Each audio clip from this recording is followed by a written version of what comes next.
The auction yard was quiet for just a moment, too quiet. The early morning mist clung to the rusting fence rails like breath from ghosts. Then came the sound. A crack of hooves against iron, sharp enough to split the silence. A shiver of dread passed through the watching crowd. It was the kind of sound that meant something was very wrong. Dr. Lansing stood over the mare, beads of sweat gathering beneath the brim of his hat. His gloved hands trembled slightly, not from the cold, but from the sight before him. The mare's sides were heaving, her coat soaked in sweat, muscles tense with the agony of labor. She was too thin, her ribs like blades under stretched skin, and her wide eyes rolled white with fear.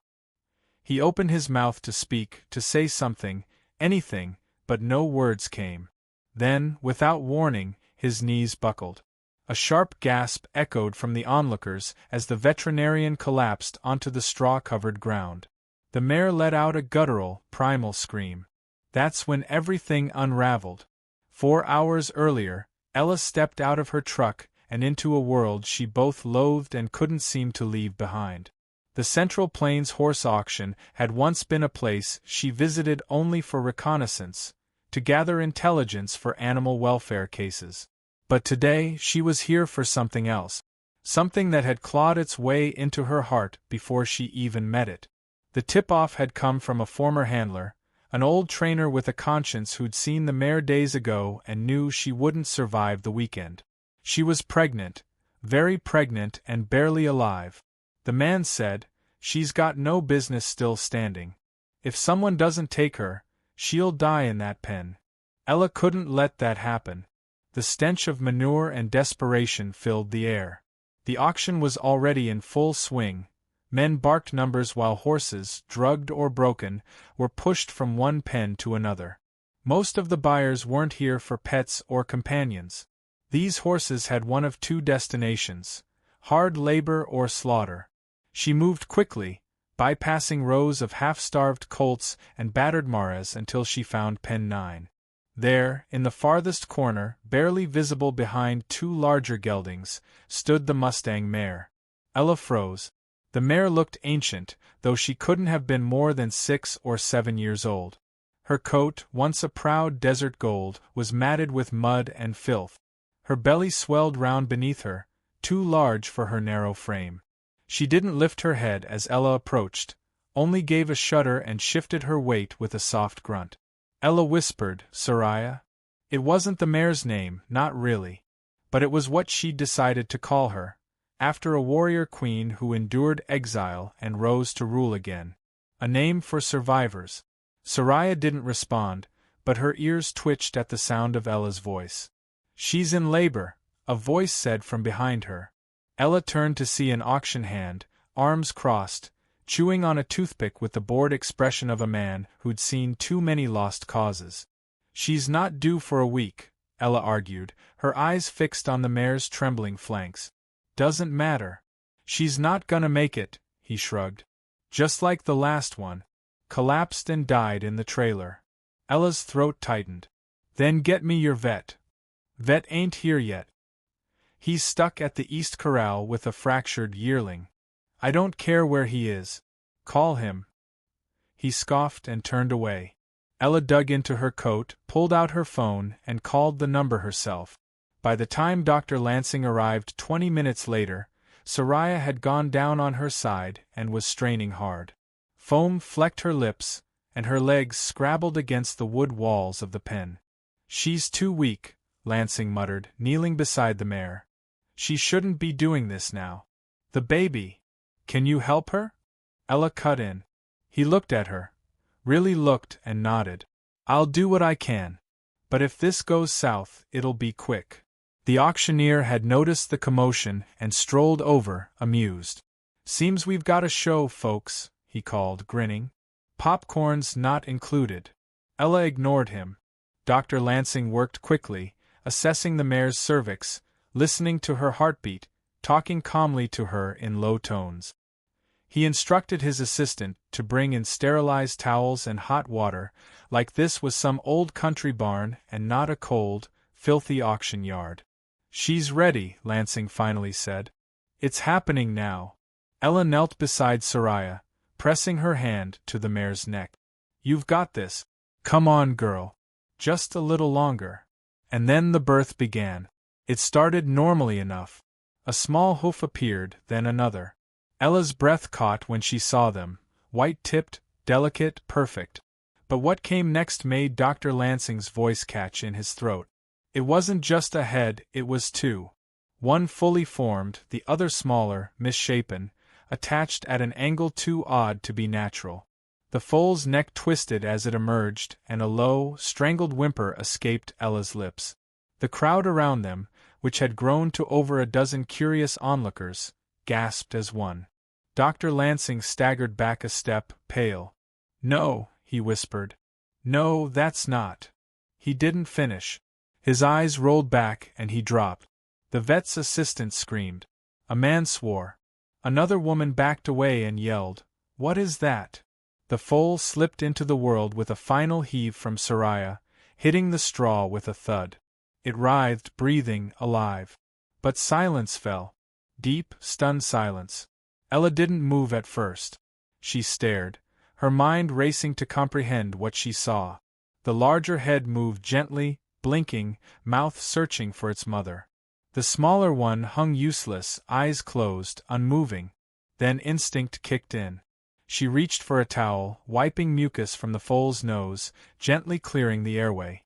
The baby shivered under her hands, fragile and strange. Soraya lifted her head with effort and nickered softly. The noise woke the world again. Shouts began to rise from the crowd. "Is it sick? Is it contagious? Put it down." The auctioneer yelled something about liability. Ella stood, the newborn in her arms, blood and straw clinging to her sleeves. "She's not a monster," she said, voice shaking. "She's a survivor." The foal whimpered again, and the second head lolled grotesquely. Someone yelled, "That thing ain't right." Ella's gaze locked with the assistant's, who was crouched over the unconscious vet. The girl looked terrified but nodded once. "It's a parasitic twin," she said quietly. "I've only read about it. One embryo failed to separate completely." Ella looked down at the foal. Is she going to die?" "I don't know." And neither did Ella. Not really. But she knew one thing. She wouldn't let this baby die here, not in front of this crowd, not in this place of cruelty and mockery. She turned slowly, shielding the foal with her body. "You want to take her out of here?" the auctioneer scoffed. "You're out of your mind." "How much?" she asked. "She's not even sold yet," he said. "That mare was going to slaughter. I'll pay. All sales are final, sweetheart. That freak's your problem now." Ella didn't flinch. She walked past him, bloodied, shaking, but unbroken. Behind her, the murmurs grew louder, darker. She didn't care. She had the mare. She had the foal. And though she didn't know what would happen next, she knew this much. She had begun something no one could stop. Not anymore. The drive from the auction yard to Ella's sanctuary felt like it stretched into another lifetime. Rain had started falling in soft, pitiful drops, tapping against the windshield like the ticking of a broken clock. Soraya lay in the back of the trailer, swaddled in straw, unmoving but alive. The foal, tiny, trembling, half-wrapped in blankets, rested against her belly, its breath shallow but steady. Ella's hands were clenched tight on the steering wheel. Her mind buzzed with 1,000 questions she didn't have time to answer. The parasitic twin. The fragile mare. The unconscious vet who'd been rushed to the hospital. And that crowd. That awful crowd, jeering, gawking, recoiling as if birth had conjured a nightmare rather than a miracle. But none of that mattered now. What mattered was the heartbeat she'd felt when she pressed her fingers to the foal's chest. That delicate rhythm. That stubborn will to live. When she arrived at her ranch, Windsong Refuge, it was already past sunset. The barn lights glowed golden in the dark, illuminating the shapes of a few resident horses peeking from their stalls. Most were rescues. Some were blind, others limped, and a few bore scars that would never fully fade. But this place, this land, was sacred. No cruelty ever touched them here. Ella jumped from the truck, splashed through a puddle, and opened the trailer door. "Easy, girl," she whispered to Soraya, climbing inside. The mare blinked at her but didn't rise. She couldn't. Her muscles had nothing left to give. Ella worked fast, calling out to her assistant, Jamie, who came running with towels, halters, and warm water. Together, they slid Soraya onto a sling and gently lifted her into a soft straw recovery stall. The foal, light as breath, came next, cradled in Ella's arms like a broken-winged bird. When the two were nestled in together, Soraya made a sound, half groan, half song, and nosed her baby's back. "She's still in shock," Jamie said, kneeling by the mare. "Both of them are." Ella nodded. "But she's alive." The foal stirred, her small body twitching as though dreaming. The second head lolled again, grotesque in the light, but not bleeding. Not growing. Just there. A ghost clinging to a life that wasn't hers. "I've seen strange births," Jamie murmured, "but this, what are we even supposed to do?" Ella didn't answer at first. She looked down at the baby, whose working eyes opened for the first time since the auction. They were deep, obsidian eyes, wide and imploring. "We name her," Ella finally said. "We give her a name." Jamie blinked. "You sure?" Ella nodded. "Of course. She fought to get here." Jamie looked at the foal again, studying her curved neck, her long lashes, and the trembling ribs. "All right then. What do we call her?" "Hope," Ella said, softly but without hesitation. "Her name is Hope." That night, Ella didn't sleep. She sat in the stall with a blanket wrapped around her shoulders, watching Hope breathe. Soraya dozed intermittently, stirring only to check on her baby. Hope's suckling attempts were weak, and they had to supplement her with warmed colostrum Ella had stored for emergencies. It was nearing dawn when Soraya finally stood for the first time since the trailer ride. Unsteady, shaking, but proud. She nudged Hope with her muzzle, encouraging her to stand too. It took 3 tries, but Hope did it, wobbling on legs that bent like reeds in the wind. Ella cried silently, brushing away tears before they could fall. The days that followed were a blur of care. Veterinarians came. Specialists were called. X-rays and ultrasounds confirmed what Ella feared. The second head had no brain function, no nerve control. It was attached by flesh, fed by Hope's blood, but it had no life of its own. Removing it would be dangerous, perhaps fatal. Leaving it might cause complications. There were no clear answers. "She's not suffering right now," Dr. Aziz, the consulting vet, said on day 4. "Her vitals are stable. She eats, she stands. But the longer this thing draws from her, the more it could drain her strength. We'll have to monitor closely." Ella nodded. "We'll do whatever it takes." By the end of the week, news of Hope spread online. Someone had taken video at the auction, shaky footage of the moment of birth, of Dr. Lansing fainting, of Ella cradling the strange, 2-headed foal in her arms. The clip went viral. Comments exploded. "Disgusting. God's mistake. Should have been put down." But there were others too. "Miracle baby. She's beautiful. Thank you for saving her." Ella didn't read the comments often. She couldn't bear to. But she noticed how many letters started arriving at the ranch. Cards with pictures of horses. Donations. Even knitted foal blankets stitched with the word Hope. One envelope came with no return address. Inside was a single note. *, "The world is cruel to what it doesn't understand. Keep showing them love anyway." *. That night, as wind howled across the fields, Ella lay beside Hope in the straw again. The foal was growing stronger. She suckled on her own now. Her walk had steadied. Soraya followed her around the paddock like a bodyguard with eyes full of fire and memory. But Ella couldn't shake the looming shadow of what might come. If Hope grew, the extra head would grow too. If the weight became too much, if her spine twisted, if her organs failed, no one could promise tomorrow. Still, Hope ran. She kicked her legs out in crooked little gallops, nuzzled her mother, tried to chew on Ella's hair. She was real. And she was loved. Jamie brought news one afternoon. A journalist wanted to visit. Wants to do a piece on Hope. Not sensational. A feature, he says. Ella was wary. We're not a circus. I told him that. He said he'd respect your terms. After a long pause, Ella agreed. One visit. No close-ups of the second head. That's not who she is. The journalist, a quiet man named Marcus, arrived 2 days later. He didn't gawk. He took note. And when Hope tottered over to investigate his shoelaces, he laughed without a trace of pity. She's got fight, he said. She's got everything, Ella replied. Marcus asked about the birth, the vet fainting, the auction. Ella answered calmly, even when her throat burned. He stayed to watch a sunset grazing session. Hope bounded ahead, with Soraya walking behind like a storm cloud guarding a sunbeam. Marcus lowered his camera. Do you ever worry it's all borrowed time? He asked gently. Ella looked across the field where the foal danced. Every day, she whispered. But then she reminds me, it's time worth borrowing. That night, as darkness crept in and Hope curled beside her mother, Ella opened her journal. She wrote only one sentence. Even if she leaves tomorrow, she taught the world something today. She closed the book, leaned her head against the wall, and let sleep find her. Outside, the wind stirred again. But inside the barn, there was peace.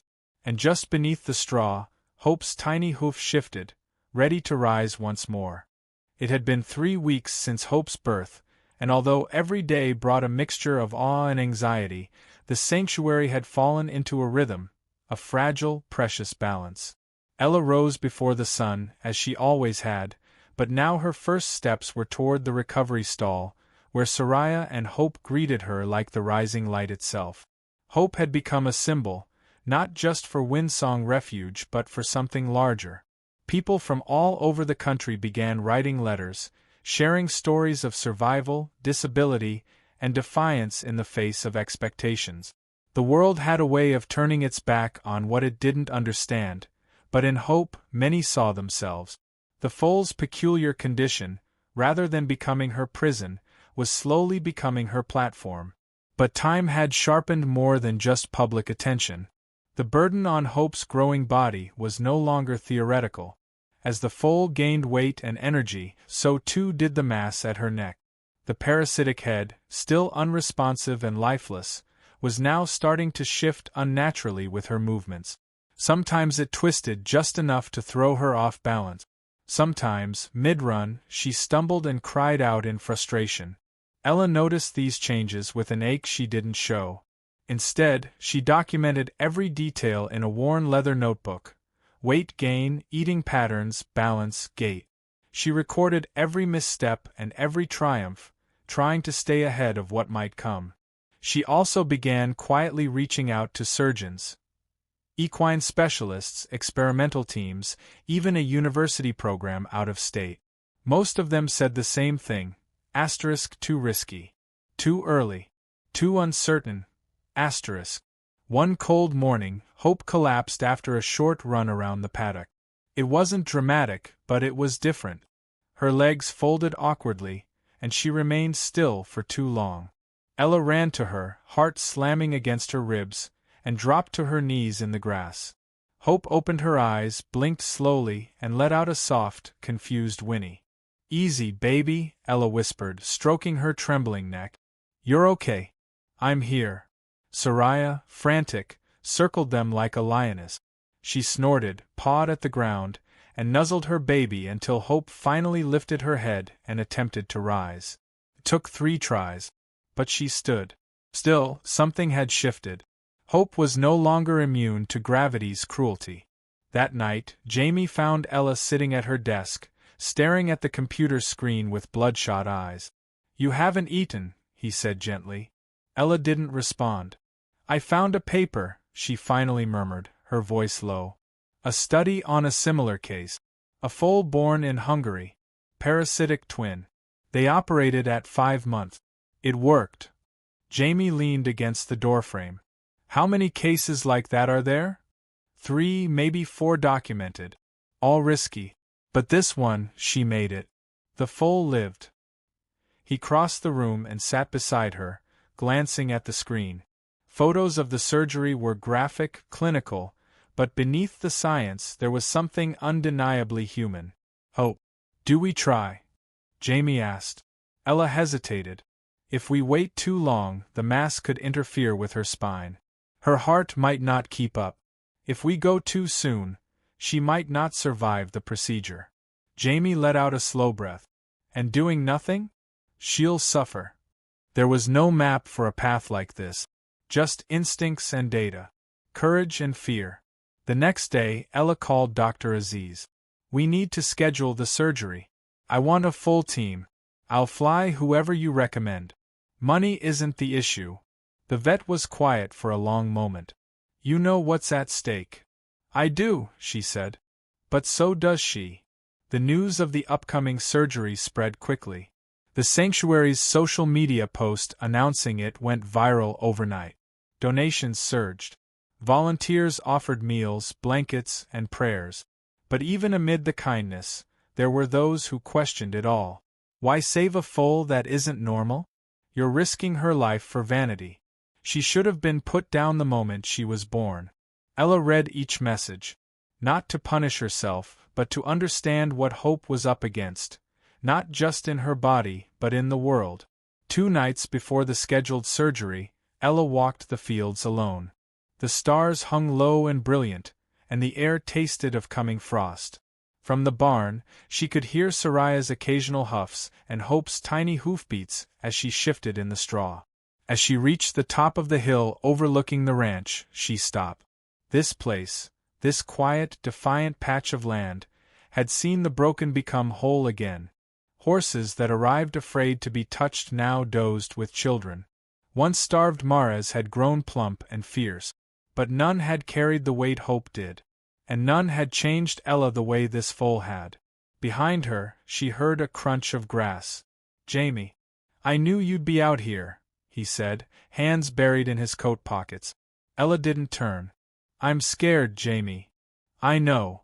She's just a baby. And I'm asking her to be a warrior. She already is."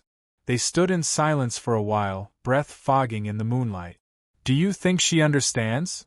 Ella finally asked. Jamie smiled softly. "She understands you. That's enough." The morning of the surgery arrived clear and bitterly cold. A soft snow had fallen overnight, coating the pastures in white. In the surgical barn, outfitted with heated lamps and the best equipment Ella could gather, a team of 3 veterinarians prepared for the complex procedure. Hope was sedated gently, her eyes covered, her heartbeat monitored constantly. Soraya neighed from the nearby stall, restless and confused. Ella stood beside her as they began to prep the foal, brushing her hand across the mare's neck. "She's going to be okay," she whispered, though her own voice trembled. Dr. Aziz gave the nod. "We're ready." Time bent strangely after that. Ella couldn't sit, couldn't stand still. Jamie tried to coax her into the office, but she refused to be more than a few steps away. For nearly 4 hours, the surgical team worked. There was blood, complications, but no catastrophic drops in heart rate, no crashes in oxygen levels. They had to reconstruct part of Hope's muscle and carefully tie off blood vessels that once fed the parasitic head. Precision was critical. So was patience. When Dr. Aziz finally stepped out, his gown stained and his eyes tired, he gave Ella a nod. She made it. For a moment, Ella couldn't move. The relief hit her so hard it felt like grief. "She's not out of the woods yet," the vet added. "But she's strong. Stronger than I expected." Ella walked into the barn, her boots echoing on the concrete, and saw Hope lying in a padded stall under a blanket. Tubes monitored her vitals. Her breathing was shallow but steady. And the weight, weight, was gone. She knelt beside the foal, took her tiny hoof in both hands, and rested her forehead against it. "You did it, sweet girl." Soraya paced behind the bars, crying for her baby. Later that night, after Hope stirred and opened her eyes for the first time post-surgery, they would reunite through the bars, nose to nose, heart to heart. But for now, there was only stillness. A heavy, healing silence. Outside, snow began to fall again. Inside, beneath the blanket, Hope's chest rose and fell, slow and sure. The battle wasn't over. But the first war had been won. The first few days after Hope's surgery were the most delicate. Every hour was weighed with 1,000 what-if. Ella stayed by her side in shifts, refusing to let the full wake up to unfamiliar faces. Monitors beeped rhythmically in the corner, measuring each breath and beat like a fragile hymn. The sanctuary, once bustling with visitors and laughter, had fallen into a sacred hush. Even the horses seemed to move more gently, as though they understood the gravity of recovery happening just a few stalls away. Hope stirred on the second morning. A twitch in her ear. A flutter beneath her closed lids. Ella held her breath.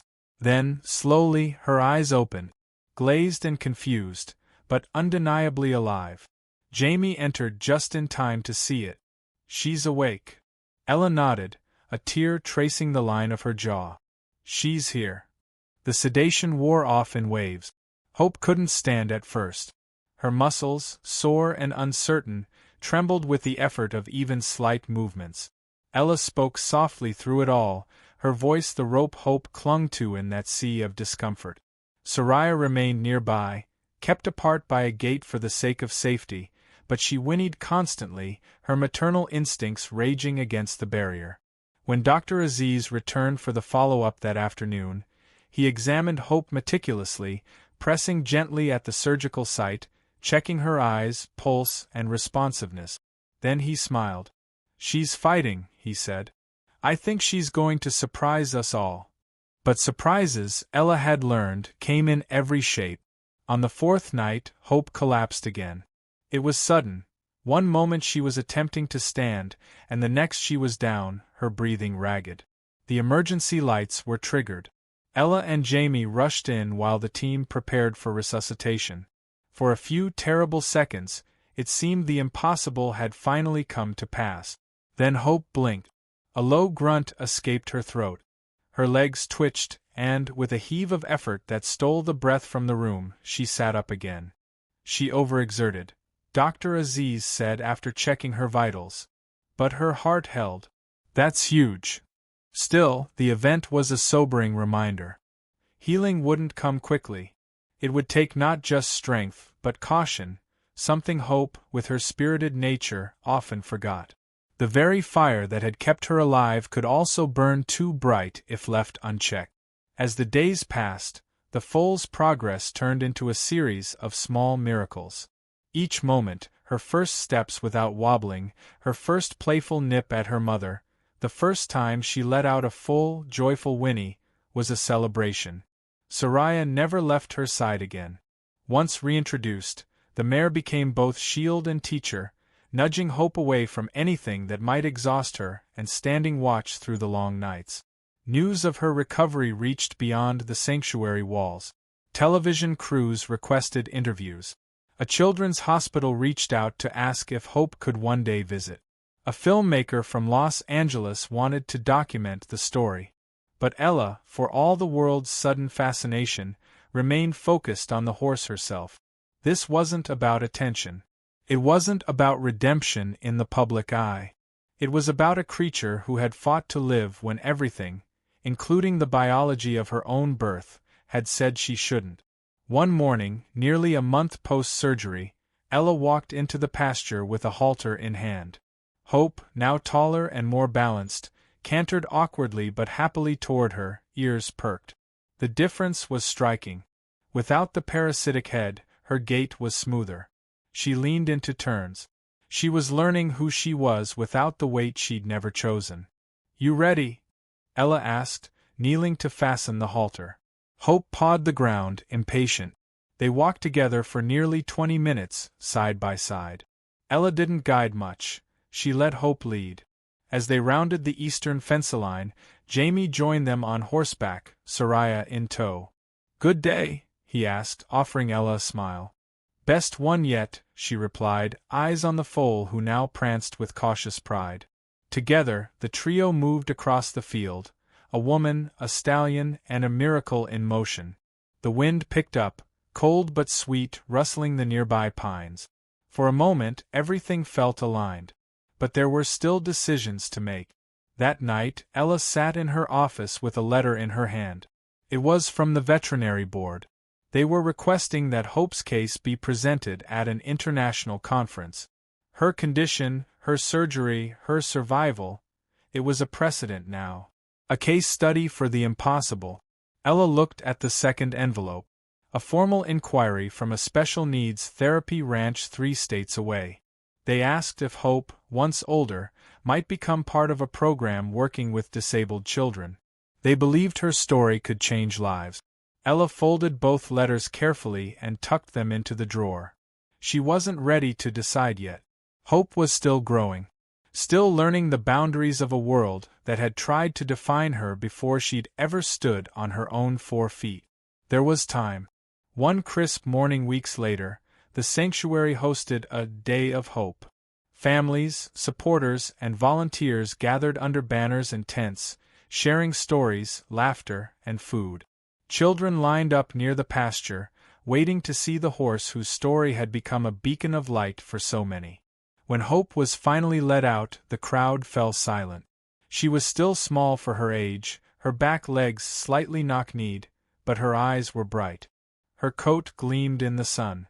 And her step, oh her step, was proud. Ella didn't speak much during the event.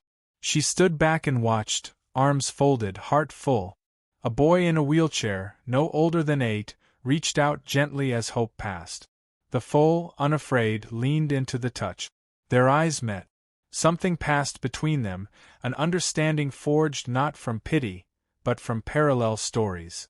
After the event, Jamie found Ella at the fence line, watching the sunset bathe the pasture in gold. "She's becoming what she was always meant to be," he said. Ella nodded. "More than they thought she could be. More than I dared to hope. She changed this place. She changed me." Jamie stepped closer, resting a hand on her shoulder. "What now?" "We keep going," Ella said softly. "We raise her. We teach her. We let her show the world what survival looks like." As dusk fell, Hope and Soraya stood side by side, silhouettes against the horizon. One bore the wisdom of hardship, the other the promise of what comes after. The story of Hope had begun with panic and disbelief. With a gasp in a barn, a cry in the night, a vet fainting at the sight of the impossible. But it had grown into something sacred. Not because it ended perfectly, but because it endured. She was born unwanted, judged broken, but through hands that believed and hearts that refused to quit, she had become the very thing her name promised. Hope lived, and she would continue to remind anyone who watched her run that even the strangest beginnings can lead to the most extraordinary lives.